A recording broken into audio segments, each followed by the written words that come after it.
Bonsoir coach. Bonsoir. Ce soir malheureusement une défaite pour le centre fédéral ici à Tarbes-Lourdes, mais une défaite beaucoup moins grande qu'on pouvait l'attendre. Est-ce que vous avez une première réaction à cette rencontre ? Je pense que l'équipe du Pôle France a montré un bel état d'esprit, à la fois dans la combativité sur les 40 minutes, mais aussi dans la volonté de courir et de partager le ballon. D'une manière générale, il y a bien évidemment quelques actions où on l'a pas fait, mais de façon majoritaire ça a été fait et on peut féliciter les garçons pour cet aspect-là. Vous avez réussi à surprendre cette équipe de Tarbes-Lourdes en début de rencontre. Est-ce que il y avait un plan de jeu préparé ? Est-ce que c'est la fraîcheur du moment ? Qu'est-ce que vous en pensez ? Alors, je vais surtout pas vous dire que c'est la réussite d'un plan de jeu. Il faut avoir l'humilité de se rendre compte que on fait un sport où deux équipes s'opposent, tentent des choses, et parfois le talent des joueurs rend très positif des actions. En l'occurrence, sur le début du match, les joueurs et même sur l'ensemble du match globalement, ont démontré une adresse qui est supérieure à nos standards. Et les premières actions du match, il y a eu de la réussite sur les 3 premiers tirs. Ça a créé des espaces qui effectivement nous ont donné quelques situations favorables. Vous parlez de votre adresse, c'est un des 2 points qui diffèrent avec l'équipe de Tarbes-Lourdes ce soir. L'autre point que je vois, c'est la bataille du rebond, 42 rebonds pour l'Union contre 24 pour le Pôle France. Est-ce que c'est le point déterminant ce soir pour vous ? C'est un des points qui peut expliquer l'écart, mais pas seulement. On a été dominé sur les actions de rebond défensives de notre côté. C'est un travail sur lequel on doit encore progresser. On peut parfois être en déficit physique par rapport à l'opposition des adultes, mais d'un autre côté, c'est une opportunité d'apprentissage qui est énorme pour nous et qui est très intéressante. Donc on est dans la difficulté dans ces situations-là, mais on doit s'en servir et il faut qu'on progresse et qu'on progresse un peu plus vite sur cet aspect-là. Ce soir, vous êtes seulement à 2 points de retard au début du 4e quart-temps. Pendant le 4e quart-temps, qu'est-ce qui vous a manqué pour passer devant ? Je pense que le résultat du match, en fait, il se dessine pas dans les dernières minutes, il se dessine sur les 40 minutes où on a eu des garçons qui ont été très très sollicités ce soir, avec un niveau de rotation qui a été faible, de ma responsabilité, donc ça les aide pas à jouer le dernier quart-temps. On a eu aussi, vous voyez, au dernier quart-temps, il y a eu quelques passages en zone de la part de Tarbes. Il y en a quelques-uns, on a été en difficulté. Il y en a 2 où Yanis Pierrot, qui avait très peu joué, trouve des solutions avec des tirs dans les corners qu'il a rentabilisé après un décalage qui avait été bien fait. Identifier, vous voyez, la problématique du rebond, elle est sur l'ensemble du match.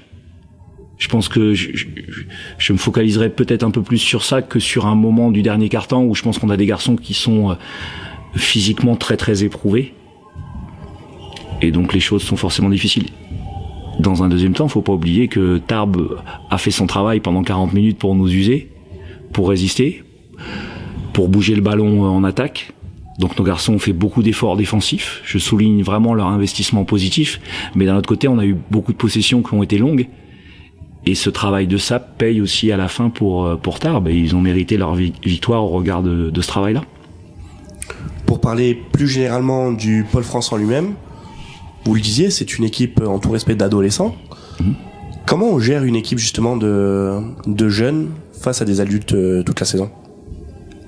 Alors en fait, on est toutes les personnes qui travaillent au Pôle France. J'inclus les entraîneurs, mais les staffs préparateurs physiques, les kinés. On est là c'est une étape de leur parcours. Et on est là pour les préparer à la prochaine étape de leur parcours. Et ils ont des niveaux différents. Et donc on bénéficie d'un cadre privilégié pour travailler.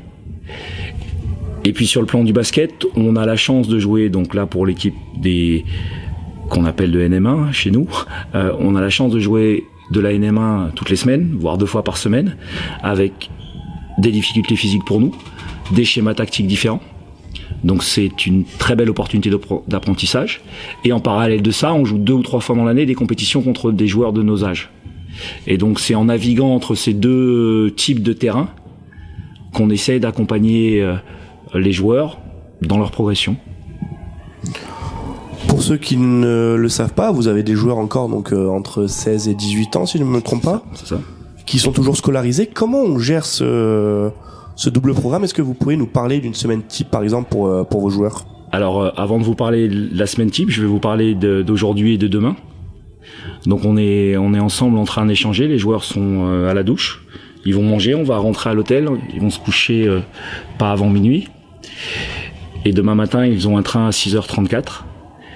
Ils vont rentrer à l'INSEP à 13h et à 15h, ils seront en devoir surveillé. Donc, ils ont la chance d'étudier et de faire du basket à l'INSEP, mais d'être très entourés. La contrepartie, c'est qu'il faut être capable de gérer ce double projet, où bien évidemment, il y a des choses qui sont mises en place pour eux au niveau du basket pour qu'ils progressent, mais il y a aussi la volonté de les faire avoir le bac quand ils sortent. Et donc en l'occurrence, ils ont un planning de semaine qui ressemble pas à celui d'un adolescent ou une adolescente classique. Il est extrêmement chargé. Est-ce que vous pouvez du coup nous détailler un petit peu? Une journée type, globalement, c'est ils sont en cours à 7h55, ils quittent les cours à 10h35, à 11h ils sont sur le terrain, ils finissent à 13h30, à 14h ils déjeunent, à 14h30 ils sont à nouveau en cours, à 16h15 ils finissent les cours, et à 16h30 ils sont à nouveau sur le terrain, jusqu'à 18h. Ils ont une petite coupure, ils mangent à 19h, et la plupart du temps ils ont 1 heure d'études le soir. Ça vous donne une idée de la journée. Des journées très chargées effectivement pour ces adolescents. Et il y a quelques années encore, le Pôle France dans ce championnat de N1 était tout au fond du tableau. Il ne faisait pas forcément tellement peur. Aujourd'hui, le niveau du Pôle France, on dirait qu'il a monté. Il gagne des rencontres, il titille les grosses équipes comme ce soir Tarbes-Lourdes.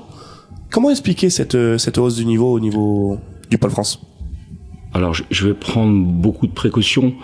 On est extrêmement dépendant des joueurs et des talents avec lesquels on travaille. Bien sûr, cette question, en tout respect pour toutes les générations qui sont passées par Pôle France. Et vous voyez, si simplement, moi je débute au Pôle France, j'en suis à ma 2e année. L'année dernière, on avait un groupe qui était plus dense, qui a gagné une dizaine de matchs sur l'année. Là, on est au mois de janvier, on en a gagné un seul. Donc c'est aussi différent. Par contre, ce qui est vrai, c'est que entre le mois de septembre et le mois de janvier, et on l'espère le mois de mars et au mois d'avril, on a une capacité à s'opposer qui s'améliore. Je peux pas vous faire d'autres réponses que celle-ci. Il n'y a pas de souci. En tout cas, on vous souhaite le meilleur pour la suite de votre saison et pour ces jeunes joueurs dans le développement de leur carrière. Merci beaucoup, bonsoir. Bonsoir. Bonsoir Stéphane. Bonsoir. Ce soir, une victoire pour l'Union, ici à domicile, mais l'Union qui a joué à se faire peur. Est-ce que tu as une première réaction à cette rencontre? Oui, félicitations à nos adversaires, hein, tout simplement. C'est certainement eux qui nous ont fait déjouer et à l'arrivée, on a vu ce que ça donnait. Hein. Un début de match compliqué, le Centre fédéral qui prend un avantage de 11 points. Est-ce que c'est un match pris un peu à la légère ou est-ce que tu as une explication à ce début de rencontre? Je sais pas, je les ai avertis. Hein. J'ai toujours dit que le Centre fédéral c'était comme une autre équipe. Peut-être qu'on regarde le bilan, ils étaient à 1-17 ou un truc comme ça. Mais ils avaient gagné il y a pas longtemps à Rennes, qui est une équipe relativement en forme en ce moment. Ils prennent pas d'éclat. Et si on n'arrive pas à les stopper, alors les mettre un peu dans le doute, c'est les jeunes joueurs avec plein de talent qu'ils ont, et on voit ce qui se passe. Donc je pense que, et pourtant je les avais plus qu'avertis là-dessus, je pense qu'il y a des joueurs qui ont, dans leur tête, c'était simple. Voilà. Donc, de toute façon on le voit, hein, à l'arrivée, hein. Quand on voit certains joueurs, il y a des stats. Enfin, moi, quand je regarde les plus-moins quand ils sont sur le terrain, ça fait mal, quand même. Hein. Donc à un moment, il va falloir arrêter de regarder ses stats, il va falloir arrêter de penser à son prochain contrat, et puis il va falloir penser, quand on détermine certaines choses, de les faire. C'est tout. Si on fait pas collectivement ce qu'on a prévu, ça peut ne pas marcher, on s'adapte. Mais quand on fait pas et que ça marche pas, on s'adapte comment? Donc c'est ça, tout le problème, c'est... Moi je pense qu'il y a eu un gros problème de concentration au début de match, et à l'arrivée, voilà, ça donnait un match tendu, et... Mais je le redis, félicitations à l'INSEP, qui a fait un gros match, enfin au Centre Fédéral, qui a fait un très gros match, qui a joué avec ses armes, avec ses joueurs qui sont pleins de talent. Et voilà, match tendu. Si on regarde le bilan statistique, deux catégories où il y a un écart. Le pourcentage de 3 points pour l'INSEP, mais par contre la bataille du rebond pour l'Union. Est-ce que cette bataille au rebond est un point déterminant? Ça va, quand vous prenez un rebond offensif, vous êtes dessous et que vous n'arrivez pas à mettre un panier, le rebond offensif il sert à rien. Ça, faudrait peut-être qu'on les mentionne quand même dans les rebonds, ça. Moi j'ai vu un paquet de tirs ratés dessous. Un paquet de tirs ratés. Donc à un moment c'est bien beau, les rebonds, c'est bien beau. Mais je pense qu'heureusement qu'on a dominé au rebond aujourd'hui, parce que sinon je vois pas dans quoi on s'embarquer. Quand vous faites 15 tirs de plus que l'adversaire, que vous avez des joueurs supposés, avec de l'expérience, supposés stabiliser l'équipe et qui déchaussent, c'est compliqué. Moi, comme j'ai dit, moi j'ai trouvé 3 arrières à la fin, et je le dis clairement, parce qu'à un moment il faut que les choses soient dites. 3 arrières qui ont supposé leur burn sur la table. Voilà.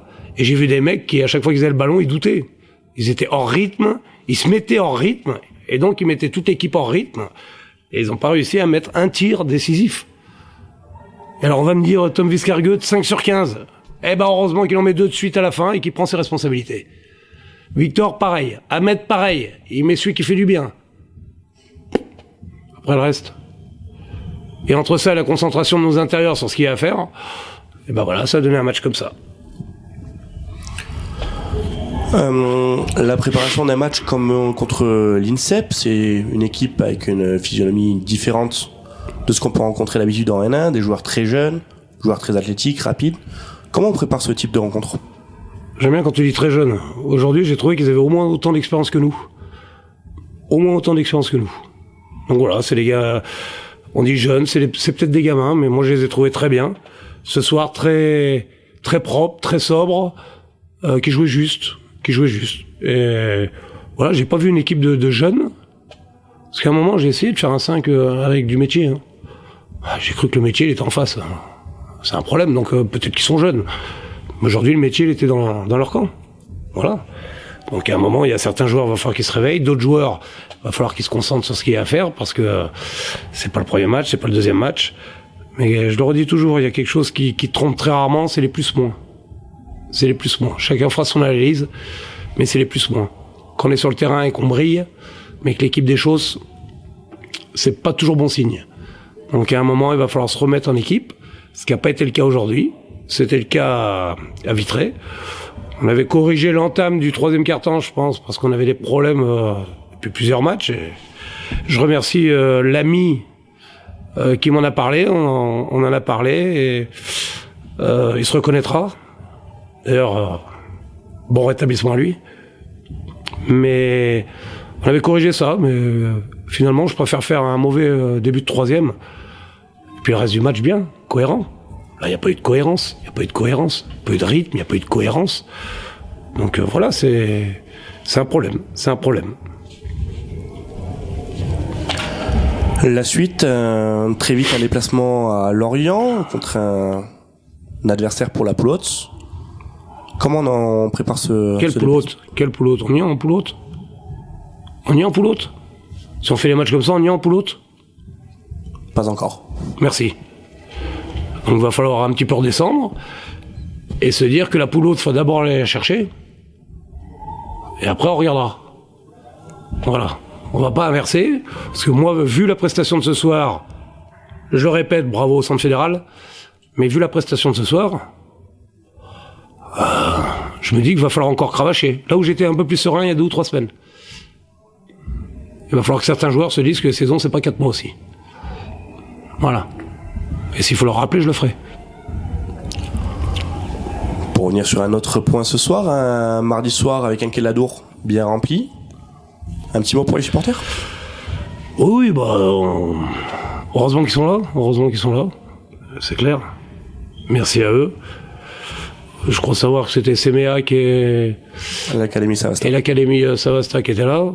Ils ont fait du bruit aussi. C'est très bien. C'est très bien. Ils ont pu voir aussi ce que c'était des jeunes talents, les meilleurs jeunes talents du basket. Voilà. On en revient toujours au même. À partir du moment où dans un match, soi-disant ces jeunes montrent plus de métier et de maîtrise que vous, c'est que je les respecte énormément. Mais là où on doit pouvoir gagner des matchs où on n'est pas bon, c'est quand même sur le métier face au centre fédéral.